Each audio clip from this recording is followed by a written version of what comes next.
Have you ever heard of a stone that's supposed to soothe, well, pretty much everything, from a troubled mind to a physical problem? Today, we're going to take a journey into the world of Lapis Lazuli.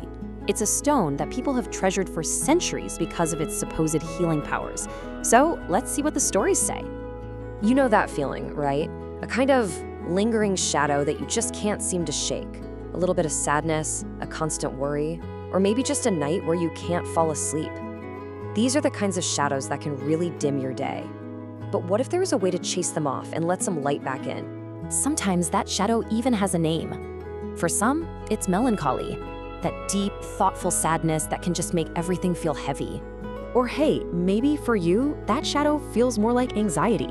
You know that constant hum in the background, that feeling that you can't quite relax, always waiting for something to happen?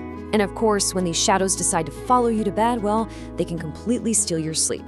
You're just tossing and turning, your mind is racing, and you're just watching the clock, knowing how tired you're going to be tomorrow. But what if I told you that there's a stone, a beautiful blue stone, that is said to help with all of that? A stone people have turned to for centuries, looking for peace and clarity.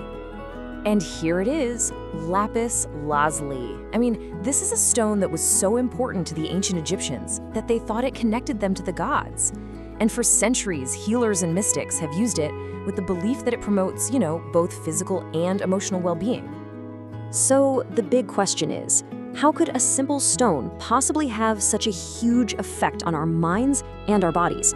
Let's take a closer look at what the claims are in the source material we're looking at today. Okay, let's dive right in. And the claims are, well, they're pretty bold. Our source material says Lapis Lazuli can eliminate melancholy, help with depression, and reduce anxiety. Now, it is so important to remember that these are presented as claims. There isn't scientific evidence to back them up. But it doesn't stop there. The claims don't just stick to the mind. Lapis Lazuli is also said to have a really powerful effect on the physical body. And the claims get even more specific.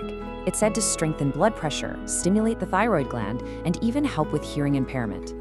Now, it's totally possible that some people might feel these effects, because of the placebo effect. The power of belief is strong, but there's no scientific proof that the stone itself is directly causing these things. Can't get to sleep? The source claims this is the answer. Tummy troubles? This stone can supposedly help soothe your digestive system. And issues with breathing? According to the text, Lapis Lazuli is said to help with that too. And then there's this claim, which is pretty concerning. The source suggests Lapis Lazuli is especially good for respiratory illnesses in young children. And this is a really dangerous idea because it could potentially lead parents to put off getting real medical care for their kids. So there you have it. You put it all together and you've got a stone that can supposedly transform both your mind and your body. I mean, it sounds a little too good to be true, doesn't it? It's a really compelling story, isn't it? This whole idea of a journey from the shadows to the light, from feeling unwell to feeling whole again. But you have to ask, is it just a story? Because at the end of the day, I think we're all just looking for a bit of balance. We all want to feel happy, healthy, and complete. And the appeal of something like Lapis Lazuli taps right into that really deep universal human desire for well-being and for hope. So what do you think?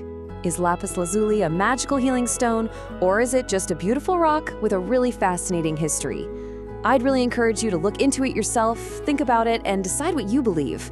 But for now, thanks for joining this explainer.